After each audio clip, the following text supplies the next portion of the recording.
আরণ্যক ছোটুর সাথে মন্দিরে এসে পৌঁছায় আর দেখতে পায় মন্দির বন্ধ।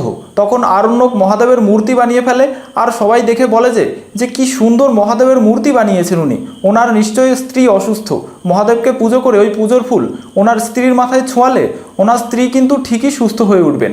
এদিকে ডক্টর বাড়ির সবাইকে জানান যে রোশনাইয়ের অবস্থা ভীষণ খারাপ আর ঠান্ডা পানীয়তে কোনো নেশার জিনিস মিশিয়ে খাওয়ানো হয়েছে আর এতে করেই ওভারডোজ হয়ে অসুস্থ হয়ে পড়েছেন আর এর জন্য এখানে যে কোনো মুহূর্তে কিন্তু পুলিশ আসবে। সবাই চিন্তিত হয়ে পড়লে ডাক্তারবাবু জানান যে আমি আপনাদেরকে যা বললাম এই কথাটি পরিষ্কারভাবে পুলিশকে জানিয়ে দেবেন আর তাহলে আপনাদের কোনো রকম ভয় থাকবে না। এদিকে মন্দিরে পুরোহিত মশাই আসেন এবং পুজো শুরু হয়ে যায় আর ঠিক সেই সময় মন্দিরে গরিমা, সুরঙ্গনা, জাহ্নবী এবং তনুশ্রী প্রবেশ করে আর স্বাভাবিকভাবেই তারা আরণ্যককে পুজো করতে দেখে ভীষণ অবাক হয়ে যায়। তখন গরিমা আরণ্যককে চেঁচিয়ে ডাকে কিন্তু আরণ্যকের একাগ্রতা কোনোভাবেই ভঙ্গ করতে পারে না।